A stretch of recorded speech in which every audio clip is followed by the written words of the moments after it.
Mr. Rodriguez, the reality is, we don't even know what the offer on the table is. We don't.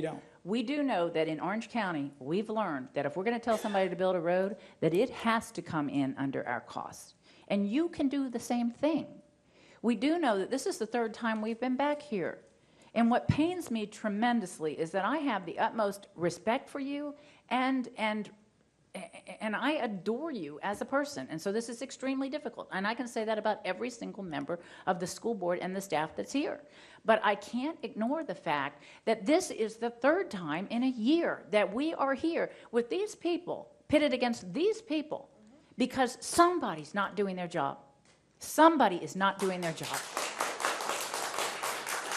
And I'm sorry, but it's not this time. I don't say this often. It's not us. I have done everything I know how to do. I was the mom, folks. The reason I'm sitting here, I was the mom whose son was eating his lunch at 9:30 in the morning. Do you know how hard it is to get your kid to eat lunch at 9:30 in the morning? He doesn't eat lunch at 9:30 in the morning. And he gets home at 2:30 in the afternoon when he gets off the bus. So you know what happened? He didn't eat lunch. Or I had to starve him from breakfast so that he would eat his lunch. What kind of a system was that? That's what I lived through as my kids went to an elementary school that had 1,700 students in it. That was a bunch of nonsense. That's what I wanted to change. And that's why I've supported every sales tax increase you've asked for. And so has this board, and so have every one of you. That's why you're here.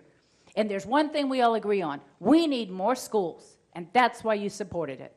And one thing we agree on, we needed better planning. And that's why I personally championed putting this on the ballot. And you voted for it 80% to make sure that in Orange County, above any place else in the state, probably in the nation, we empowered this school district to get on board and plan.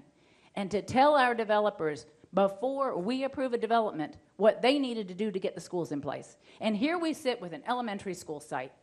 And we're being asked to turn it into a middle school site that doesn't fit very well. I don't know how you cut it.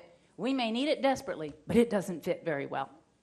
Just like the last high school didn't fit very well. So we give up our park so that we can accommodate it. We give up another park. What's more important, education or parks? Education. But they're both important.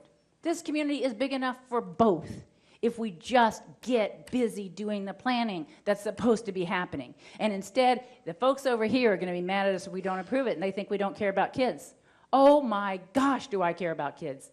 But it's not just about kids today. It's about 5 years from now. It's about 20 years from now. It's about whether or not we're going to be back here and wondering, where are we going to do that elementary school? Oh yeah, we had the perfect site, but we were short-sighted. We need the best answer in the shortest period of time for the cheapest amount of money. That's not the way you plan communities. I know budgets are a concern. The third time we're here because this school doesn't fit the rules we all agreed to. The third time. So I want us to work this out. I'm not going to walk away without a school, just like I wasn't going to walk away last time. But today, right now, I'm not convinced with what I'm hearing. And it pains me to say it because I do. I think the world, and I know we all agree about what we need, but how we're getting there and whether this is the best solution, I'm not convinced. So yes, Mr. Colley has put something on the table, and I'm sure it's going to cost something. Your school's going to cost something. And next, you're going to need that elementary school site that you're giving up, and that's going to cost something. Is this going to cost more? I can't imagine it would. Every time we go to a developer and tell them to build a road, you know what? We save a ton of money. I don't know why it is, but they can get things done cheaper. Okay, am I right, Commissioner Edwards? They have to come in 40% less. They do. They don't get credit. So I'm happy to sit down and work with you all and figure this out. I am not okay with not getting a school open for these people's kids and these people's kids because they deserve it. I don't want another child eating lunch at 9:30 in the morning like mine did. So let's figure it out. I wait to hear what the commissioner has to say. But by golly, I mean, I am in this for the long haul. I'm going to the mat. We're going to make this work one way or the other. And y'all can get a little mad at me right now, but I love you. And the goal is we're all in this together, and we're going to make it work. And we got to make it work better than this, because this is nonsense to keep doing this. Yes, Mr. Rodriguez.